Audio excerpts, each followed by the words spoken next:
نحمده ونصلي على رسوله الكريم اما بعد فاعوذ بالله من الشيطان الرجيم بسم الله الرحمن الرحيم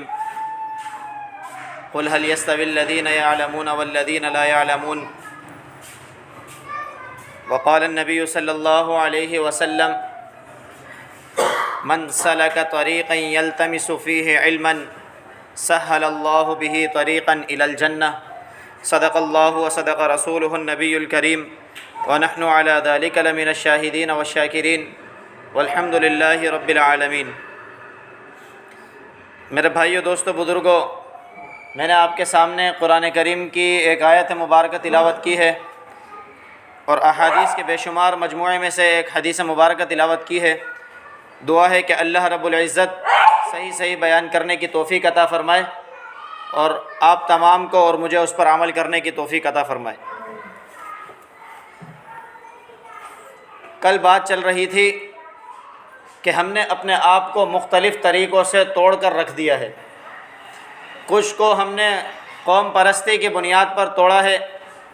کچھ کو ہم نے لسانیت کی بنیاد پر توڑا اور کچھ لوگوں کو ہم نے پارٹی پرستی کی بنیاد پر توڑ دیا، اور کچھ کو ویسے ہی جو ہمارے ساتھ جڑے ہوئے ہیں تو ان کے طریقے زندگی کو ہمارے مطابق نہ ہونے کی وجہ سے ہم نے اپنے آپ سے علیحدہ کر دیا۔ میرے بھائیوں، دوستو، بزرگوں، دینی تعلیمات ہمیشہ ہمیں یہ سکھاتی ہیں کہ اللہ رب العزت چاہتے ہیں کہ ایمان والوں کے درمیان اتحاد ہو۔ ایمان والے ایک بنیان مرصوص سیسا پلائی ہوئی دیوار کی مانند ہو جائیں۔ یہ تب ہوتا ہے کہ جب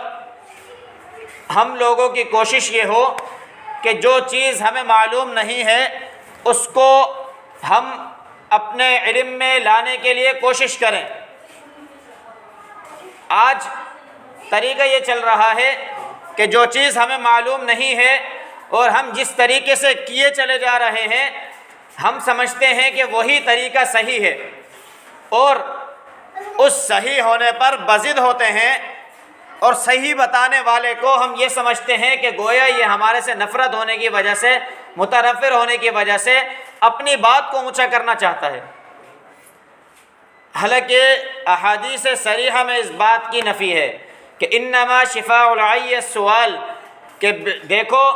کہ اگر تم اپنی جہالت، اپنی ناواقفیت کا علاج کرنا چاہتے ہو تو اس کا علاج یہ ہے کہ السؤال، کہ جن کو معلوم ہو ان سے پوچھ لیا کرو۔ قرآن پاک میں اللہ رب العزت نے فرمایا هل يستوي الذين يعلمون والذين لا يعلمون، کہ جن کو معلوم ہے، جو علم رکھتے ہیں اور جو علم نہیں رکھتے، کیا یہ برابر ہو سکتے ہیں؟ تو یہ بات معلوم ہوئی کہ جن لوگوں کو علم ہے اور جنہیں علم نہیں یہ برابر نہیں ہے۔ انما یتذکر اولو الالباب، کہ علم کا ہونا اور نہ ہونا اللہ رب العزت فرماتے ہیں کہ اس میں ان لوگوں کے لیے نصیحت ہے جو عقل رکھنے والے ہیں۔ ایک حدیث مبارکہ میں نے آپ کے سامنے تلاوت کی، اس میں نبی علیہ الصلوۃ والسلام نے ارشاد فرمایا من سلک طریقا یلتمس فیہ علما، کہ وہ شخص جو علم کی طلب رکھتے ہوئے علم حاصل کرنے کے لیے گھر سے نکلا، سہل اللہ بہ طریقا الی الجنہ، تو اس کے لیے اللہ رب العزت جنت کا راستہ آسان فرما دیتے ہیں۔ تو ہم یہاں جو بیٹھتے ہیں اگر ہم بھی اس نیت سے آ جائیں کہ ہم علم کی کوئی بات سن لیں گے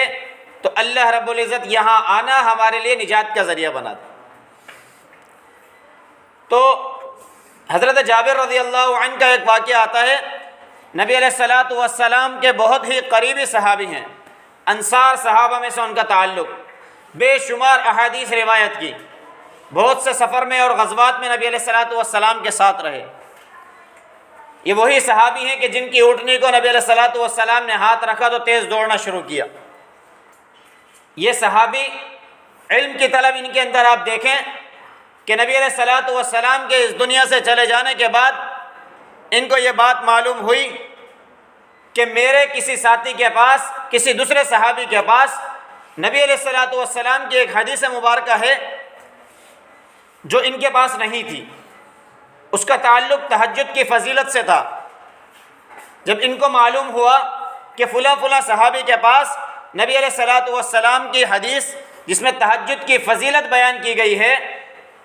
کہ وہ اس صحابی کے پاس موجود ہے، پتہ لگایا تو معلوم ہوا کہ وہ صحابی دمشق میں ہیں۔ شام کا ایک شہر ہے دمشق، مدینہ المنورہ سے تقریباً 1500 کلومیٹر، 1500 کلومیٹر کا فاصلہ، اور صحرا چٹیل عجیب پتھر ہے، صحرا ہے، کوئی اچھا راستہ نہیں ہے درمیان کا۔ جیسے ہی علم ہوا اپنی اونٹنی منگوائی اور سوار ہوئے اور نکل گئے کہ وہ حدیث ابھی جو مجھے ملی ہے اس میں ایک بندے کا واسطہ آ رہا ہے، تو انہوں نے اس بات کی کوشش کی کہ یہ علم جو میرے پاس ایک واسطے سے آیا ہے یہ واسطہ ختم ہو جائے، میں بالواسطہ یہ حدیث معلوم کر لوں۔ تو اس سفر کو شروع کیا اور سفر طے کر کے ان صحابی کے پاس پہنچے اور بتایا کہ میں آپ کے پاس اس غرض سے آیا ہوں۔ اس صحابی نے دریافت کیا کہ آپ کا صرف یہی مقصد ہے کہ آپ صرف وہ حدیث مجھ سے معلوم کرنے کے لیے آئے ہیں؟ کہا میرا اور کوئی مقصد نہیں ہے، صرف اسی غرض سے آیا۔ اور جب ان صحابی نے یہ بات سنی تو حیران ہوئے اور کہا کہ میں آپ کو وہ حدیث تو بعد میں سناؤں گا، اس سے پہلے میں آپ کو ایک اور حدیث سناتا ہوں۔ تو پھر انہوں نے یہی حدیث سنائی جو میں نے آپ کے سامنے تلاوت کی، من سلک طریقا یلتمس فیہ علما سہل اللہ بہ طریقا الی الجنہ، کہ جو شخص علم کی طلب کے لیے، علم حاصل کرنے کے لیے اس راستے پر نکل گیا تو اللہ رب العزت جنت کا راستہ اس کو آسان فرما دیتا ہے۔ پھر انہوں نے وہ تہجد والی فضیلت کی حدیث ان کو سنائی اور اس کے بعد کہا کہ آپ تشریف رکھیں، آرام کریں اور کھانا وغیرہ کھائیں۔ تو کہا نہیں، میں یہ نہیں چاہتا کہ میں علم کی طلب کے لیے جس راستے میں نکلا اس میں جو ہے کھانے کی اور کچھ اور چیزوں کی اس میں شکل آ جائے، میں نہیں چاہتا کہ علم کے راستے میں کوئی اور چیز آئے۔ یہ خالصتاً علم کی طلب کے لیے میں نے سفر کیا اور اب میں واپسی کا راستہ طلب کرتا ہوں، اور واپسی سفر شروع کر دیا۔ مدینہ المنورہ پہنچے تو یہ دیکھیں صحابہ اکرام رضوان اللہ تعالی علیہ مجمعین کے اندر علم کی اتنی طلب تھی کہ وہ علم حاصل کرنے کے لیے کئی میل سفر کیا کرتے تھے۔ آج اللہ رب العزت نے دین ہمارے لیے اتنا آسان کر دیا کہ کتاب اٹھائی، علم حدیث پڑھ لی اور ہمیں کوئی مشقت پیش نہیں آتی، اور اس کے باوجود ہمارا یہ حال ہے کہ ہم اس کے لیے کوشش نہیں کر رہے، دین پر محنت نہیں کر رہے،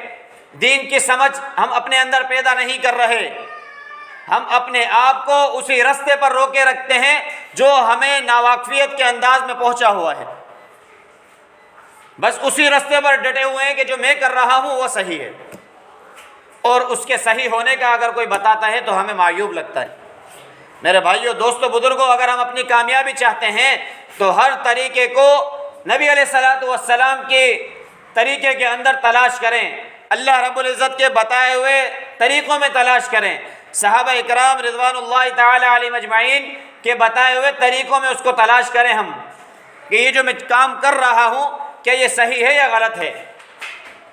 آج ہم دیکھیں کہ اسی وجہ سے کہ ہم دوسرے کی بات سننے کے لیے تیار نہیں ہو رہے، ہم پیچھے جاتے جا رہے ہیں، ہمیں علم کی بجائے ہم جہالت کی طرف بڑھ رہے ہیں۔ آج ہمارے وہ مجلسیں دیکھ لیں جس میں خوشی منائی جا رہی ہے تو ہم اس میں پیچھے کی طرف جاتے جا رہے ہیں، ہمیں سمجھ نہیں آ رہا کہ ہم جو طریقہ اختیار کر رہے ہیں کیا وہ صحیح ہے یا غلط ہے، بس طریقہ اختیار کیا ہوا ہے۔ تو میرے بھائیوں، دوستوں، بزرگوں، آج اس بات کی ضرورت ہے کہ ہم جو کام کریں اس میں نبی علیہ الصلوۃ والسلام کے طریقے کو تلاش کریں۔ صحابہ اکرام رضوان اللہ تعالی علیہ مجمعین اپنے آپ کو جو عمل کرتا دیکھتے تو معلوم کرتے کہ نبی علیہ الصلوۃ والسلام نے اس طرح کیا، میرے نبی نے کس طریقے سے اس عمل کو کیا۔ ایک موقع پر ایک صحابی کے بارے میں تذکرہ آتا ہے، وہ اپنے ساتھیوں کے ساتھ ایک جگہ سے گزر رہے تھے اور نبی ادھر جا کر انہوں نے اپنی سواری کو روکا اور صرف اس طریقے کی شکل بنائی جیسے قضاء حاجت کر رہے ہوں، اور اس کے بعد سفر شروع کیا، آگے چلے گئے، نماز کا وقت ہوا تو وضو نہیں کیا۔ ساتھیوں نے پوچھا کہ آپ نے قضائے حاجت کی تھی، آپ نے وضو نہیں کیا اور نماز پڑھ رہے ہیں، تو کہا میں نے قضائے حاجت نہیں کی تھی، میں نبی علیہ الصلوۃ والسلام کے ساتھ ایک سفر میں تھا، تو نبی علیہ الصلوۃ والسلام نے اس جگہ سواری روک کر قضائے حاجت پوری کی تھی، تو میں صرف نبی علیہ الصلوۃ والسلام کی اس عادت کی وجہ سے یہاں رکا۔ آج دیکھیں ہم صحیح طریقے تو دور کی بات غلط طریقے اپنائے چلے جا رہے ہیں، اگر صحیح ہو تب تو کوشش کرنی چاہیے کہ اس کو لگائیں لوگوں کو اس طریقے پر۔ ہم غلط طریقوں پر اتنے مضر ہو گئے ہیں، اس پہ اتنے ڈٹے ہوئے ہیں، اتنے اصرار کر رہے ہیں کہ اس کو چھوڑنے کو ہم تیار نہیں ہو رہے۔ انا پرستی ہم نے بنائی ہوئی ہے، لوگوں کی باتوں کا جو تانا ہے یہ ہم نے اپنایا ہوا ہے کہ لوگ کیا کہیں گے۔ میں پہلے بھی بتا چکا کہ کئی احادیث میں ایسی بات آئی کہ جو کام لوگوں کے لیے کرو گے، جن لوگوں کو تم خوش کرنا چاہتے ہو، وہی لوگ تمہارے اوپر اللہ رب العزت مسلط کریں۔ لوگ خوش نہیں ہوں گے بلکہ لوگ الٹا تمہارے اوپر مسلط ہو جائیں گے۔ آج دیکھ لیں شادی بیاہ کے موقع پر ہم کتنی کوششیں کرتے ہیں کہ کھانا اچھے سے اچھا ہو جائے، کتنا ہی کچھ ہم کر لیں، لیکن اس کے باوجود بھی چند لوگ ایسے ملیں گے جو کہیں گے کہ جی مرچی تیز ہو گئی اور نمک تیز ہو گیا، اس طریقے کی باتیں کرنے والے بہت مل جائیں گے، اور پھر یہی بات کتنی دماغ کے اوپر دل کے اوپر گرا گزرتی ہے کہ سب کچھ اس کے لیے کیا اور اس میں بات اور نقص نکل گیا۔ یہ ہے کہ حدیث کے اندر آتا ہے کہ جن لوگوں کو تم خوش کرنے کے لیے اللہ کی مخالفت کرو گے تو اللہ رب العزت ایسے لوگوں کو تم پر مسلط کر دیں گے۔ اور اگر تھوڑا سا سنت کے مطابق کر لیا جائے کہ اگر اللہ کو خوش کرنے کے لیے ان لوگوں کو ناراض کر دیں جو غلط طریقے پر لے جا رہے ہیں، تو اللہ رب العزت ان کے دل میں تمہاری اہمیت ڈال دیں گے، اللہ رب العزت ان لوگوں کو تم سے راضی فرما دیں گے۔ میرے بھائیوں، دوستوں، بزرگوں، کہنے کا مقصد یہ ہے کہ جو بھی طریقہ اس دنیا میں خوشی منانے کا ہو یا غمی منانے کا ہو یا جو کچھ کرنے کا ہو، نبی علیہ الصلوۃ والسلام کی سنت کو اپنانے کی کوشش کریں تاکہ ہماری وہ خوشی اس دنیا کی بھی خوشی بنے اور آخرت کی بھی خوشی بنے۔ ایسا نہ ہو کہ اس دنیا میں تو ہمارے لیے وہ خوشی بن جائے وقتی طور پر اور آخرت میں ہماری پکڑ کا باعث بن جائے۔ دعا ہے کہ اللہ رب العزت خود مجھے بھی ان باتوں پر عمل کرنے کی توفیق عطا فرمائے اور آپ تمام میں سے ہر ایک کو عمل کرنے کی توفیق عطا فرما دے۔ وآخر دعوانا الحمد للہ رب العالمین،